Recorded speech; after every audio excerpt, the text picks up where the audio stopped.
A gente continua com assuntos da Venezuela, mais uma vez a partir de uma expectativa dos Estados Unidos. Claro que a gente, na sequência, já fala de eleições, porque eu vou chamar agora o Eric Burson, que é nosso querido colega que está nos Estados Unidos. É importante dizer, Eric tem uma vivência no Brasil, consegue entender bem esse país e consegue fazer avaliações a partir dos Estados Unidos para você que nos assiste de forma muito, muito especial. Eric, muito obrigado a você mais uma vez aqui pela presença, às sextas-feiras com a gente. Começo perguntando para você, Eric, antes de entrar na Kamala e Trump. Inclusive, Patrícia estava falando agora, no começo da entrada dela, de uma reportagem sobre pesquisa no Washington Post, que mostra ali que em estados pêndulos Trump vai bem.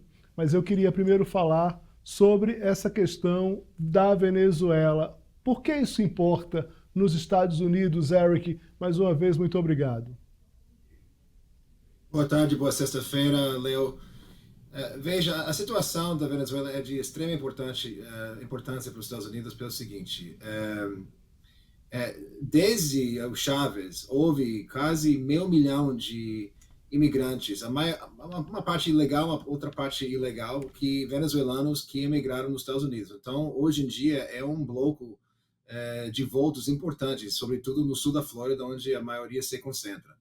Além disso, ou seja, como a gente tem falado muito aqui no programa, a questão da imigração, sobretudo a imigração ilegal através da fronteira do sul com o México, é um assunto muito importante nessa campanha, né? Porque imigração é um dos assuntos que os republicanos querem usar contra os democratas, que eles entendam que os democratas são fracos na questão de proteger a fronteira do sul.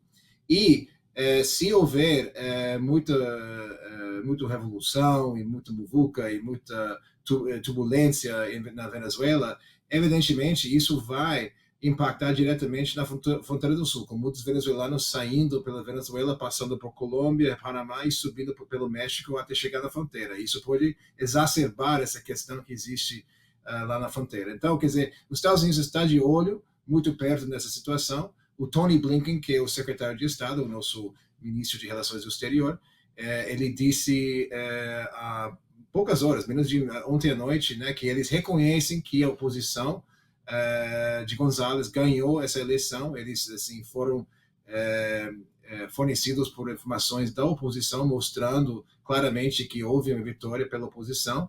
Então, os Estados Unidos foi um dos primeiros países agora a dizer que, de fato, estão reconhecendo que a oposição ganhou essa eleição.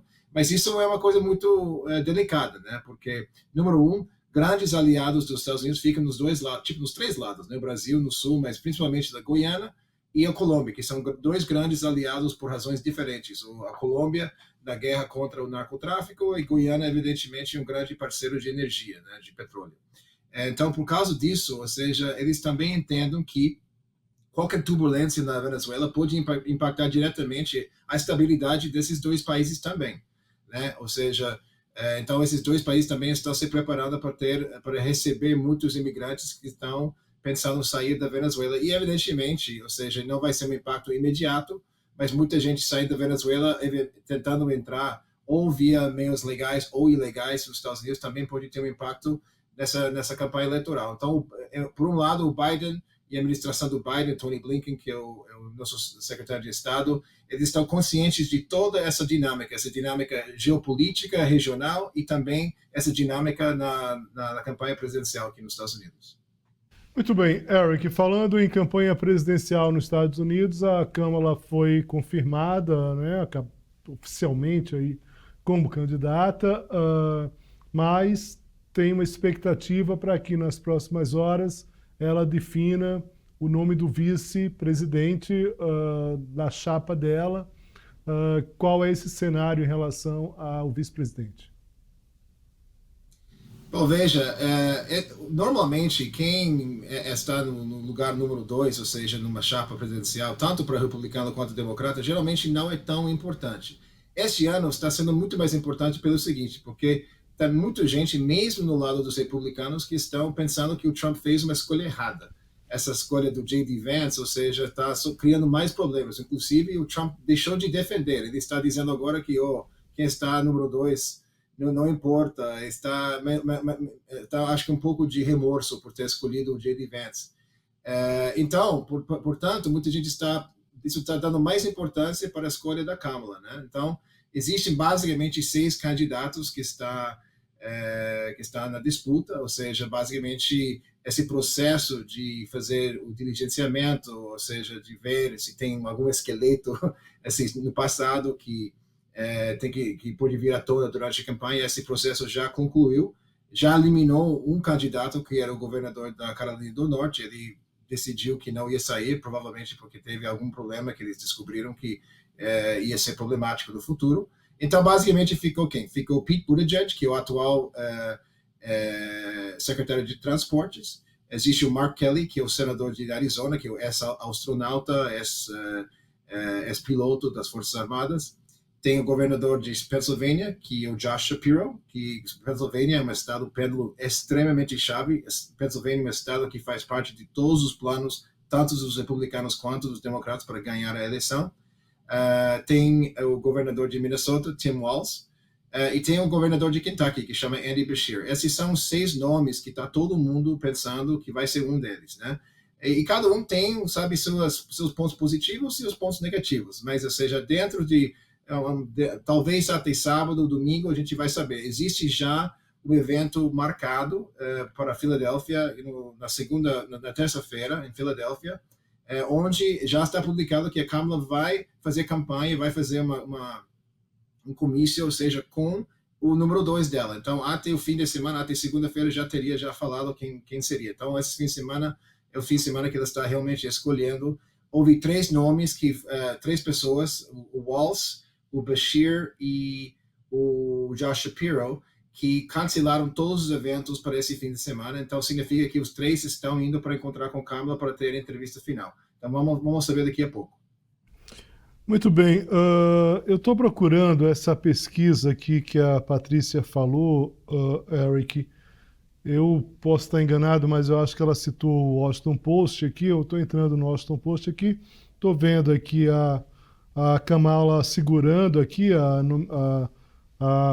né, sendo a nominação, né, sendo denominada a candidata presidencial. Enfim, aí tem outras matérias aqui também sobre o vice do Trump, 6 entrevistas. Enfim, o fato é que eu não estou achando aqui essa pesquisa. Você tem detalhe das últimas pesquisas, Eric? Por que eu pergunto isso? Porque por mais que tenha uma forte energia em relação a essa indicação da Kamala Harris, a gente sabe que o Trump está longe de ser um pato manco nessa eleição, está longe de ser um candidato que não vai causar algum estrago para os democratas. E muita gente fala que ele, independentemente da energia que a Kamala trouxe nas últimas 2 semanas para a eleição norte-americana, o Trump é ainda favorito. Como é que você está vendo esse atual cenário eleitoral em relação a essa, depois de 2 semanas praticamente aí da confirmação da Kamala, como está hoje essa corrida? Por um lado, essas últimas 2 ou 3 semanas, desde que o Biden desistiu e endossou a Kamala, lógico, ela teve 2 semanas fantásticas, ou seja, não podiam ter sido melhores, né?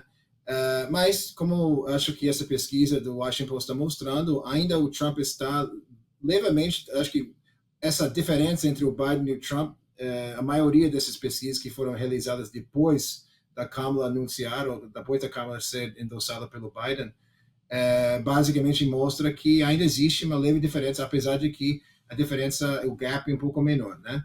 Mas o que eu diria é o seguinte, na minha posição como analista político, eu diria o seguinte: o Trump é um ente, um ser conhecido, né? Todo mundo sabe o que é o Trump. Pouca gente aqui nos Estados Unidos, talvez ninguém nos Estados Unidos não têm uma opinião. Alguns adoram, alguns toleram, não gostam, mas toleram. Outros detestam, mas detestam mais ainda o democrata. E outros detestam mesmo, nunca vão voltar. Enfim, cada um tem uma sua perspectiva, né? Então, eu diria o seguinte, essa taxa de aprovação que o Trump tem, por mais que esteja na frente da Kamala agora, é X. A Kamala é um ente novo, é uma pessoa que, apesar de ela estar como na conversa nacional há alguns anos, desde que ela virou vice, ou seja, ela sempre ficou em segundo plano. Então, ela tem muito por crescer ou por decrescer.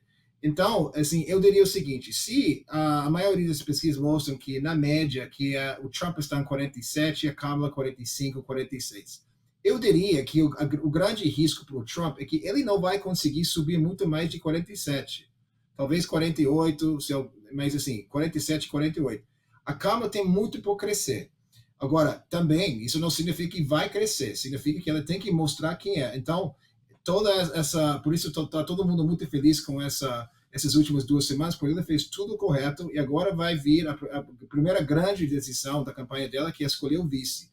E acho que o tema dessa história do vice, olhando o que aconteceu com Trump, escolher alguém que não vai fazer estrago, né? Não vai fazer dano, porque é isso que aconteceu com Trump. Mas, enfim, vamos ver, temos mais 90 e tal dias até a eleição, ela vai ter mais 3 meses para mostrar para todo mundo, para mostrar para todos os eleitores, ou seja, quem ela é, e se ela consegue convencer as pessoas que não conhecem ela tem grande chance de ficar na frente do Trump. Mas se ela não conseguir ser convincente, se ela não conseguir se destacar, o Trump sempre vai poder contar com essa margenzinha que ele ainda tem. Por falar em Trump, Eric, ele deu uma entrevista desastrosa do ponto de vista do bom senso, né? A gente nunca sabe se esse desastre ele repercute do ponto de vista eleitoral, porque às vezes as bolhas elas acabam gostando desses movimentos e dessa energia, né? Estou falando no caso da bolha da direita. Como você avalia, queria que você detalhasse um pouco essa entrevista, noticiasse um pouco para a gente do que foi essa entrevista e como isso pode repercutir para além de um melindre, ou um melindre não é a melhor palavra. Vamos usar palavras precisas, já que você no seu português é tão preciso. Na verdade, esse constrangimento, esse ataque ao bom senso, na verdade, nessa entrevista. Mas eu queria que você detalhasse um pouco o que foi essa entrevista, o que isso pode representar em relação ao Trump do ponto de vista eleitoral. Do bom senso, a gente já sabe. É o tipo de coisa que não se diz. E só se espera isso da boca de candidatos populistas, efetivamente, né, que acabam fazendo esse tipo de relação. Mas do ponto de vista eleitoral, o que isso pode repercutir? Bom, o Trump foi convidado, a Kamala também, para comparecer num evento em Chicago, um congresso dos jornalistas negros norte-americanos, ou seja, é um evento que tem todo ano em cidades diferentes, e este ano coincidindo com a convenção dos democratas, daqui a 2 ou 3 semanas em Chicago, decidiram chamar o Trump e o Kamala para comparecer para a entrevista. A Kamala não podia, acho que ela entrou no Zoom, e o Trump fez questão de comparecer no palco. Então, ele sentou numa plateia cheia de jornalistas, a maior parte de etnia afro-americana, né? E aí sentou com 3 mulheres afro-americanas para fazer uma entrevista sobre a campanha, sobre política e tal. E, assim, começou mal e só piorou. E acho que a primeira coisa que falou, que foi muito, assim, fez muita gente coçar a cabeça, que ela basicamente alegou que a Kamala, assim, de repente virou negra. Ou seja, a Kamala Harris é filha de um pai jamaicano negro e uma mãe da Índia. Ou seja, tiveram uma filha, tiveram 2 filhas, né? Ela e a irmã. As 2 são birraciais, ou seja, são metade asiática, metade negra. E ela nunca, assim, escondeu isso. Inclusive, ela ela estudou numa faculdade que chama Howard University, que fica em Washington, D.C., que talvez a faculdade negra mais reconhecida aqui nos Estados Unidos, ou seja, ela faz parte de um sorority, que é uma espécie de grupo de confraternização, ou seja, de mulheres negras, ou seja, ela sempre falou sobre essa dupla identidade que ela tem, e muita gente achou estranho que o Trump estava falando isso, ou seja, e inclusive é exatamente o tipo de argumento, ou seja, você escolheu muito bem as suas palavras, eu vou falar um português um pouco mais assim de rua, foi muito cara de pau falar ante uma plateia só de negros para 3 jornalistas negras que a primeira mulher candidata negra na história dos Estados Unidos não é negra, ou questionando-se de fato, questionando a negritude dela, né? Então, foi uma coisa até insólita. Então, muita gente especula que talvez Trump fizesse isso até só para quebrar esse ciclo de notícias que estava acontecendo, que só tinha notícia positiva sobre a Kamala as últimas 2 semanas, e o que saía do Trump, da campanha do Trump, era coisa negativa sobre o vice do Trump, o J.D. Vance. Muita gente acha que ele fez isso para quebrar esse ciclo de notícias. De fato, ele conseguiu fazer isso, porque virou uma grande notícia que muita gente ficou de boca aberta, atônita, de que ele falou uma coisa assim. Pode ser que ele estava falando isso para animar as bases do Partido Republicano, as bases MAGA. Inclusive, logo depois, ele não assim tentou recuar disso. Ele foi fazer um comício e ele botou uma grande foto da Kamala e a irmã dela que estava na Índia, mostrando que, de fato, são da Índia. Mas, ou seja, não desprovando o fato que, claro, ela é metade indiana, metade negra. É um negócio muito esdrúxulo, para falar bem a verdade.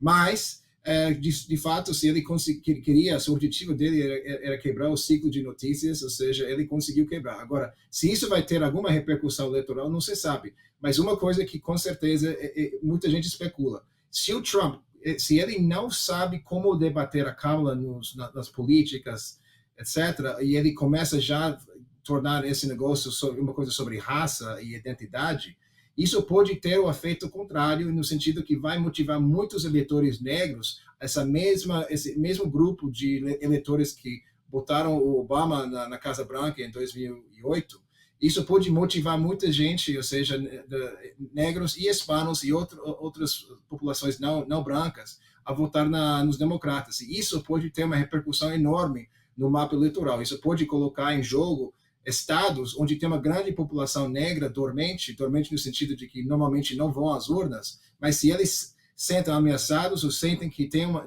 são obrigados a apoiar alguém como a Kamala Harris, isso pode colocar estados como a Carolina do Norte, a Georgia e outros estados que os republicanos estão contando. Então, é um negócio assim, um pouco perplexo. Vamos ver como que evolui esse papo ao longo das próximas semanas. Muito bem, Eric, muito obrigado aqui pela presença mais uma vez. A gente vai testando aqui. Eu ia tratar com você, mas a gente fica para a próxima semana sobre essa questão que você levantou há 1 a 2 semanas, que é essa estratégia de campanha da Kamala de se colocar como a procuradora, a defensora da lei e um candidato que tem problemas na justiça. Mas isso fica para a semana que vem. Agradeço muito aqui. Uma boa sexta-feira para você. Um bom descanso no final de semana. Valeu, obrigado.